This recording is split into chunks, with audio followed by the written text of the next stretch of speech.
until they drop their knives.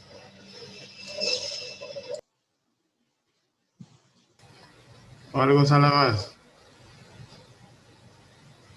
Oke, silakan. Mau apa yang dikonsultasikan? Ini Pak, saya kemarin sudah menulis sampai dengan bab satunya sudah selesai. Saya mengambil judulnya tentang blended learning. Karena kemarin yang saya sampaikan bahwa di Bojonegoro itu kan sudah berjalan tatap muka 50%. Jadi judulnya itu pengaruh blended learning dengan aplikasi Edmodo terhadap keterampilan berpikir kritis, kreatif, dan hasil belajar siswa. Nah, yang saya tanyakan itu ada 3 poin Pak sebetulnya. Untuk hasil belajarnya sendiri. Jadi saya ada 4 variabel. X-nya itu problem based learning, kemudian Y-nya itu ada kreatif, kemudian ada berpikir kritis dan hasil belajar. Nah, yang saya tanyakan itu hasil belajarnya, apakah saya boleh hanya mengambil atau mengukur hasil belajar berupa nilai, atau mungkin 3 ranah itu harus saya ambil semua gitu Pak sampelnya. Nanti kalau misalnya saya ambil 3-tiganya, kognitif, afektif, dan psikomotor. Psikomotornya ini kira-kira crash nggak Pak dengan yang keterampilan berpikir kritis dan kreatif itu? Yang pertama itu dulu sih Pak. Oh, tadi kan Y-nya sudah banyak ya. Y-nya itu tadi kan ada hasil belajar, lalu ada apa? Berpikir kritis ya. Berpikir kritis dan kreatif. Kreatif. Sebenarnya berpikir kritis itu kan ya juga hasil belajar apa? Masuk ke ranah apa itu yang berpikir kritis itu? Kognitif. Berpikir kritis itu kognitif. Kalau yang kreatif? Sama Pak, keterampilan berpikir masuk ke kognitifnya. Yang jadi kreatif tadi? Kognitif juga kritis, ya? Iya, kritis kreatif masuk ke kognitif. Nah, kalau ada kritis lalu kreatif, tapi kenapa kok diberi hasil belajar lagi misalnya kan gitu ya? Saya pinginnya itu ya hasil belajar itu kan nanti untuk mengukur skornya, biar kelihatan kalau skor itu kan mudah diukur. Kalau kreatif dan kritis itu hanya untuk observasi saya gitu Pak. Barangkali dari hasil belajar itu bisa lebih menguatkan gitu. Ya, sebenarnya kan kalau yang kreatif tadi sama yang apa? Kritis. Ya, kritis kan ya bisa diukur juga sebenarnya. Cuma ketika ini ya, misalnya judul itu didampingkan, misalnya kreatif, kritis sama hasil belajar itu kok kayaknya aneh ya. Istilahnya gini, kira-kira yang menarik itu yang mana kan gitu ya. Kalau judul itu kan yang menarik ya. Walaupun nanti misalnya kamu menambahi di dalamnya itu seperti apa itu kan nanti ya. Nanti kan ada di rumusan masalah ya. Tapi menurutmu yang menarik yang mana? Dari kritis sama kreatif. Nah ya, berarti kan kritis dan kreatif nanti hasil belajar kan bisa kamu tambahkan di dalam gitu ya. Oh, nggak perlu masuk di judul ya Pak? Ya, nggak perlu istilahnya, karena kritis dan kreatif sendiri itu kan ikut juga hasil belajar itu kan sebenarnya kan. Iya kan? Siapa? Iya. Nah, ya, itu kan bagian dari hasil belajar. Nah, sekarang nanti kamu tinggal menambahkan apa sebenarnya yang kamu hasil belajar itu, apakah prestasi kan gitu ya, atau prestasi? Skornya itu Pak, nilai ulangan hariannya taruhlah seperti pretest dan posttest itu Pak. Jadi pretest dan posttestnya itu kalau saya wawancara dan gurunya itu mau dijadikan sebagai ulangan harian gitu. Jadi sekalian itu saya masukkan di judul. Kalau pemikiran awal saya seperti itu. Kan gini, misalnya kalau Mas Eko ya dari awal sudah melihat siswa itu pada sisi kritisnya dan kreativitasnya ya, maka soal-soal itu harus diarahkan ke sana. Post-test dan pre-testnya itu kan diarahkan ke dua itu. Jadi yang penting di situ kan, Jadi kan nanti kan siswa dinilai dari ketuntasannya, misalnya apa, dari kognitifnya kan, tapi kan kritis kan gitu ya soal-soalnya. Sebenarnya kan itu sudah mewakili menurut saya ya. Iya. Cuma saya lihat tadi Hmm, kayak dalam pikirannya Mas Joko itu kan seolah-olah bahwa kreatif, kritis sama nanti ulangan harian itu kan berbeda kan seolah-olah. Padahal kan sama kan istilahnya ya. ya. Ulangan harian itu mau dibawa kemana? Mau dibawa ke kritis atau Oh, kan iya, gitu iya. kan? Ya ulangan Siapa? hariannya itu. Jadi yang anak kan mau diajak ke berpikir kritis, maka pretest dan post testnya kan yang soal-soalnya itu yang berkenaan tentang berpikir kritis kan gitu ya. Ya, Nah, oke.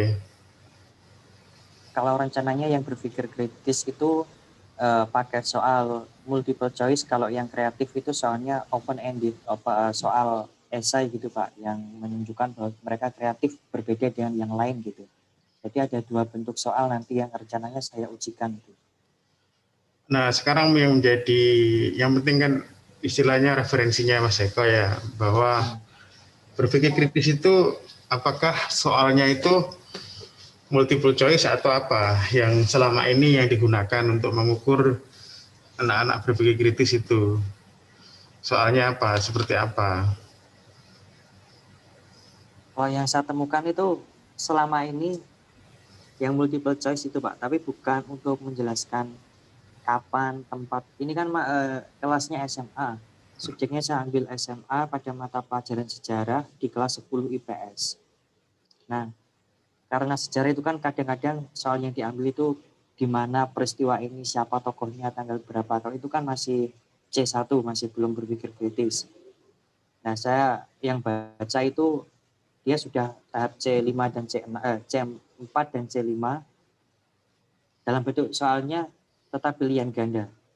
Nah, Soal-soal HOTS yang pilihan ganda.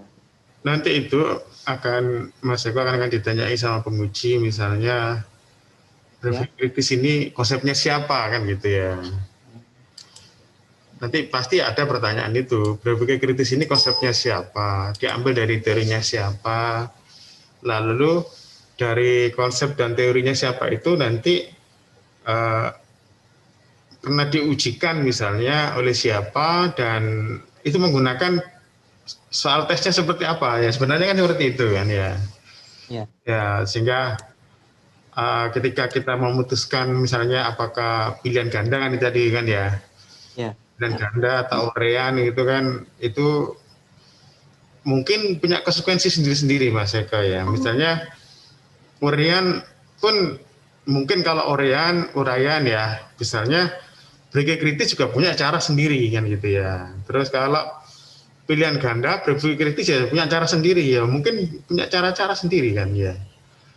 Ya, cuma yang paling penting itu adalah uh, yang paling penting itu kita Mas Eko ngikuti yang mana kan gitu ya. Kalau dengan Siapa? pilihan ganda itu seperti apa modelnya, agar benar-benar soal ini mengukur berpikir kritisnya kan gitu ya. Ya. Nah kalau misalnya dengan kualitatif tadi misalnya apa, dengan uraian kan ya bisa juga misalnya kan ya, dengan uraian itu kan masalah masalah soal ya, tetapi yang penting itu soal apapun bentuk soalnya kan harus mengukurnya itu kan. Nah makanya nanti kan ada validator nanti apa betul bahwa soal ini sudah bisa mengukur apa berpikir kritis kan gitu ya. Iya. Apakah betul ini mengukur itu, karena itu nanti akan menjadi pertanyaan dari penguji, seperti apa konsep berpikir kritisnya itu kan gitu. Iya. Sama itu lagi Pak Jeki, yang ini saya rasa udah dapat jawabannya, mungkin nanti akan saya kurangi variabel y-nya, jadi tinggal PBL berpengaruh terhadap berpikir kritis dan kreatif gitu. Nah, permasalahannya itu blended learning-nya itu Pak. Yang saya khawatirkan kemarin ternyata terjadi betul. Ini di sekolah saya ini, sekolah yang mau saya jadikan penelitian ini ternyata sudah tidak menerapkan blended learning lagi. Per tanggal 4 Januari kemarin di semester awal semester genap, nggak tahu sampai kapan karena COVID-nya semakin tinggi ini, jadi nggak ada lagi pembelajaran blended. Ini karena sudah jadi bab 1 saya, apakah perlu saya buat e-learning atau saya menunggu sampai kelar COVID-nya ini, Pak? Oh gini ya, misalnya kalau yang punya visi ke depan itu kan sebenarnya e-learning ya sebenarnya. Jadi itu ya gini, ini kan COVID ini kan memaksa orang e-learning kan. Iya. Tetapi kayaknya itu orang-orang lebih nyaman e-learning mas, ke depannya juga ya kayaknya ya, ke depannya ya. Makanya kan bagaimana misalnya kalau sudah pakai Edmodo ya mungkin lebih baik Edmodo tadi ya, tanpa blended learning tadi itu. Saya kira kok udah cukup tadi Edmodo ya, misalnya ya. Dan itu apa? Mungkin Edmodo ini kan lebih bagus ya ketimbang misalnya guru-guru menggunakan Zoom atau menggunakan Google Meet, itu kan agak berbeda ya. Iya. Kalau kalau Edmodo itu kan benar-benar e-learning ya. Iya, betul. Benar, LMS. iya betul ya. Itu istilahnya masuk ke kelas online kan itu ya. Tapi kalau yang Zoom sama Google Meet ini kan hanya komunikasinya saja kan ya.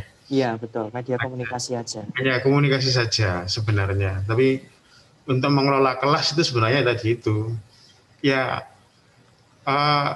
Edmodo, tapi gini nanti Mas Eko ya. Apa betul Mas Eko nanti Edmodo atau yang lain ya? Karena konsekuensi ya. Itu ada banyak platform ya, platform tentang e-learning ya. Salah satu Edmodo itu kan harus memasukkan. Kalau yang saya Kalau Edmodo itu kan harus saya orang ceritakan tua ya. Iya Mas. Sebetulnya bisa Pak, tetapi nggak harus juga. Kalau misalnya cukup antara guru dan siswa dan orang tua tidak perlu untuk memantau siswanya karena mungkin terlalu gaptek dan membuat mereka lebih riweh gitu. Mereka orang tuanya nggak perlu dimasukkan ke grup, tidak apa-apa. Hanya memang fiturnya ada gitu. Kalau tidak menghendaki orang tuanya ya cukup antara guru dan siswa. Misalnya kan gini, platform itu kan membawa konsekuensi kan. Platform itu kan membawa konsekuensi. Kalau Edmodo itu kan memang ingin memasukkan 3 elemen tadi kan ya. Iya. Guru, orang tua, dan siswa kan. Terus nanti ada beberapa platform lain yang tidak memasukkan orang tua, tetapi memasukkan misalnya malah memasukkan ke sekolah lain kan gitu ya. Ada yang itu, ada. Nah makanya mungkin sebelum Mas Eko memutuskan apakah Edmodo atau yang lain, kan ada sekitar 9 ya. 9 yang bagus itu ya. Nanti Mas Eko bisa pilih ya mana yang menurut Mas Eko relevan ya. Maksudnya karena misalnya ada satu misalnya platform yang itu menghubungkan ke guru lain misalnya kan itu kan. Jadi itu kan platform itu kan memiliki ini ya implikasi kan ya Mas Eko ya. Nah, misalnya gini, kalau Mas Eko tidak menggunakan orang tua misalnya, kenapa kok pakai Edmodo, nggak pakai yang lain saja yang tidak ada platform orang tuanya kan gitu loh maksudnya. Nah itu maksudnya itu ya. Karena platform itu membawa apa? Membawa konsekuensi istilahnya ya. Membawa konsekuensi. Ada banyak kok platform. Misalnya kalau memang Mas Eko tidak memasukkan orang tua ya pakai aja platform yang lain ya. Platform yang lain yang memang benar-benar tidak melibatkan orang tua misalnya. Itu misalnya mungkin. Kalau yang saya identifikasi itu kan kemarin ada Moodle, kemudian Google Classroom, Sevima Edlink, Edmodo ini sama Schoology. Yang paling bagus itu sebetulnya Schoology Pak. Dia aplikasinya nggak terlalu besar ukurannya, kemudian lebih lebih ringan, mudah digunakan tampilannya. Tetapi Schoology ini per Agustus 2020 udah berbayar. Oh, udah berbayar. Yang menggunakan, iya khusus guru nggak bisa buat kelas lagi. Jadi nggak mungkin menggunakan ini. Kemudian di Google Classroom itu terlalu sederhana. User interface-nya terlalu sederhana, jadi ya membuat siswa nggak begitu berkembang gitu. Iya. Kolom chat-nya juga nggak ada. Chat pribadi maupun chat secara kolektif gitu. Adanya di kolom komentar tugas-tugas itu. Kalau yang Moodle itu susah menyambungkan ke Android, Pak. Jadi bisanya cuma berbasis web gitu aja. Yang mana? Web yang Moodle. Oh, yang Moodle ya. Iya, iya. Moodle itu bisa sebetulnya disambungkan ke Android berbasis aplikasi, tapi butuh teknisi. Saya sendiri juga berusaha otak-atik itu nggak ketemu. Ya, kan. Hostingnya itu mahal, .sch.id-nya itu juga agak mahal gitu. Kalau mau dibuat yang pro gitu. Ya berarti gini aja, Ini boleh pakai Edmodo tapi dengan penjelasan bahwa orang tua tidak dimasukkan, mungkin bisa ya. Boleh, ya, boleh. Siapa? Atau misalnya memasukkan komite, kenapa nggak? Komite kan bisa dimasukkan, Mas. Kira-kira Komite. ada istilahnya ada pembaruan lah, misalnya istilahnya pembaruan, misalnya kira-kira guru pamong misalnya kan gitu, apa itu ya, kira-kira yang punya apa ya, langkah kurikulumnya gitu Pak mungkin. Kenapa? Soalnya kalau ke komite itu apa ya istilahnya, memintain bukan menyuruh sih, minta tolong untuk ikut itu agak susah Pak. Saya juga bukan alumni di situ, iya. Mungkin kalau langkah kurikulumnya masih bisa. Ya mungkin kreativitasnya di situ ya, kreativitasnya maka kurikulum, tetapi nanti kayaknya guru merasa diawasi ya kayaknya ya, guru sama siswanya itu kan implikasinya kan merasa diawasi ya kemungkinan nanti ya. Tapi mungkin Mas Eko bisa berkreativitas istilahnya di situ, istilahnya bolehlah entah mau memasukkan waka kurikulum atau apa kan gitu, nggak masalah. Istilahnya ada kreativitas di situ ya. Siapa? Kalau memang kondisinya ini kan tidak memungkinkan untuk ini ya, blended learning ya ini aja ya, pakai Edmodo aja nggak apa-apa, sudah. Karena nggak mungkin. Sampai ya kalau kelihatannya sampai akhir Januari ini masih daring semua, masih full e-learning Pak. Tapi nggak tahu kalau Februari Maret itu sepertinya sih karena vaksinnya sudah kelihatannya pertengahan Januari sudah sampai di Bojonegoro. Kalau misalnya iya gitu, mungkin Maret atau Februari sudah masuk rollingan lagi 50% kayak kemarin gitu. Tapi ini kan kayaknya malah PSBB nih kemungkinan ini malahnya. Surabaya minggu depan mau PSBB, lalu Malang. Intinya kan apalagi Bu Gubernur kan kena kan ya? Iya betul. Iya kan, istilahnya malah spekulasi kan, Mas Eko ya istilahnya ya. Iya. Mending aja totalitas e-learning kan gitu, dan lagi pula kan kedepannya memang kayak juga e-learning lah Mas istilahnya Mas. Istilahnya. Itu.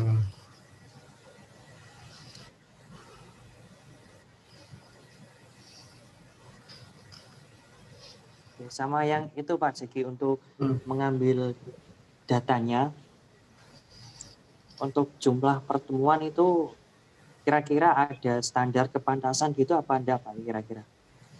Jumlah pertemuan?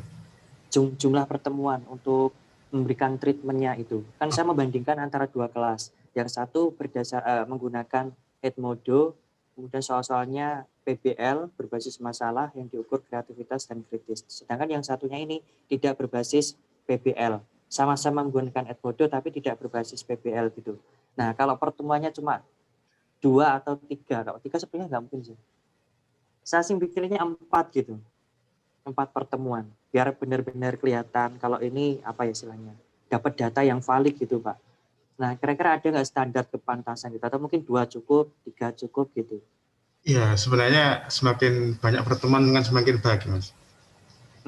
Ya kalau semakin sedikit pertemuan, ya kadang-kala sekarang gini misalnya ya, ada penelitian misalnya memberikan treatment bahwa kemampuan spirit entrepreneurship siswa ini lemah ya. Entrepreneurship ya, wirausahanya itu, jiwa wirausahanya kan lemah kan. Terus 2 pertemuan apakah bisa mengubah kan gitu kan, pertanyaan rasionalnya kan gitu kan. Nah terus dia membuat tesis dengan 2 pertemuan dan menyimpulkan bahwa jiwa entrepreneurship siswa itu meningkat, nah itu kan jadi lucu kan istilahnya. Makanya kan namanya penelitian itu semakin banyak ya semakin bagus ya, semakin banyak pertemuan. Apalagi mungkin dilihat KD-nya ya kan. Kira-kira KD-nya itu berapa pertemuan kan di situ ya. Intinya. Jadi apalagi kan Mas Eko ini kan agak berat ya. Jadi meningkatkan berpikir kritis siswa sama kreativitas ya. Iya, keren. Ya maka mungkin ya butuh banyak pertemuan juga nggak masalah kan gitu ya. Jadi semakin banyak pertemuan juga nggak masalah.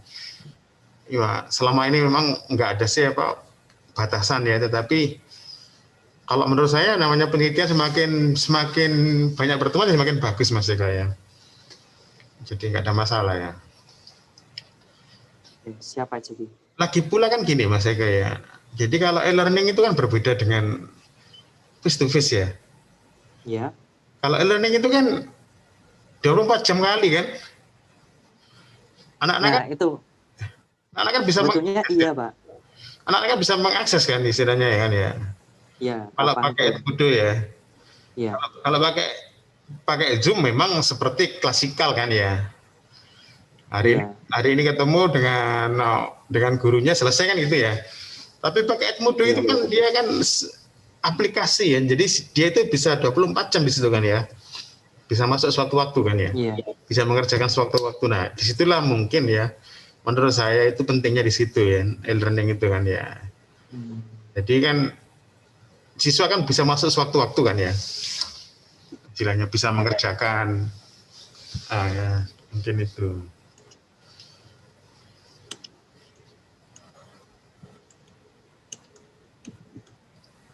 Untuk sementara mungkin bab satunya apakah perlu saya kirimkan ke Pak Jeki dalam bentuk softfile atau gimana ya Pak? Biar nanti kalau misalnya ada revisi biar bisa langsung saya tangani gitu.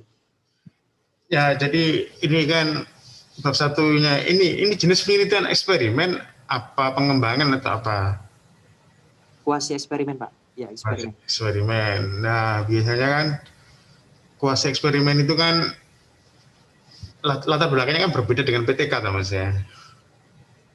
Iya. Ya, makanya saya ingin misalnya nanti seperti apa ya latar, ya kamu tulis saja gak apa-apa, terus misalnya Anda bisa mulai menulis bab 2, bab 1, bab 2, bab 3, nah terus nanti kita akan coba review bersama di sini ya, dengan pakai Zoom ya, kita review ya seperti apa, saya lihat apa paragrafnya seperti apa kan gitu ya. Nah, jadi Ya Pak. bisa menulis, tapi nanti coba kita akan konsultasi intent mungkin 2 pertemuan ya, misalnya 1 minggu dalam 2 pertemuan kan gitu ya. Untuk finalisasi ya, misalnya kira-kira Mas Eko ini ingin maju kapan misalnya komprenya ini. Kira-kira kapan, bulan apa komprenya ini? Kalau target saya pertengahan Februari Pak. Cuma ya semoga aja terkabulkan. Semoga aja ya bisa tercapai. Bisa. Kalau pertengahan Februari, nah bisa. Jadi nanti masih banyak waktu kan Mas Eko ya. Jadi Mas Eko boleh menulis bab 1, bab 2, bab 3. Dan nanti kita akan review di sini ya. Jadi Mas Eko nanti presentasi ya. Iya. Nah, misalnya nanti misalnya paragraf 1 kurang apa kan gitu ya. Coba kita itu ya. Terus misalnya kira-kira paragraf-paragraf yang nggak penting kita buangkan gitu ya. Nah, itu kan kita butuh di sini kan gitu ya. Jadi kita ingin coba agak dalam arti karena banyak menulis itu paling susah Mas Eko ya. Jadi siapapun nggak bisa mengatakan bahwa bisa menulis kan itu ya, dengan misalnya sekali tulis bisa selesai itu nggak ada ya.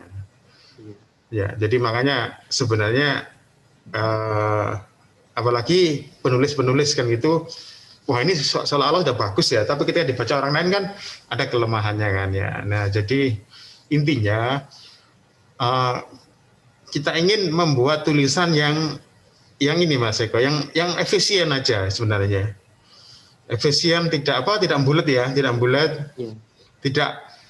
gini, misalnya gini, paragraf 1 bicara apa, paragraf 2 sudah bicara lain, paragraf 3 sudah bicara lain. Nah, jadi kita ingin coba misalnya nanti dari paragrafnya Mas Eko itu nanti yang sama di organisasi yang sama, misalnya, itu maksudnya ya. Iya Pak. Nah, jadi nanti nggak apa-apa, bisa nulis. Nanti kita coba ingin apa, misalnya paragraf 1, oke, paragraf 2, oke, tapi posisinya mungkin bukan di situ. Nah, seperti itu nanti kita akan coba lihat tulisan itu kan ya, kan itu biar Ya, siapa? biar bagus ya istilahnya Mas Eka ya. Apalagi kan Mas Eka masih lama waktunya kan, Februari. Ya, insya Allah. Nah, kita di Januari ini mungkin sudah clear ya, sudah clear nanti di Januari ini kan. Semoga saja bisa lebih cepat, malah lebih bagus Oke. Pak. Oke. Bisa Mas, cepat aja misalnya apa, lakukan penulisan, nanti kalau sudah siap nanti coba apa, chat ke aku misalnya, nanti kita coba buat kelas Zoom-nya ini kan ya. Ini saya teruskan sampai bab 3 nggak apa-apa ya Pak? Nggak apa-apa, nanti kita coba ini apa, istilahnya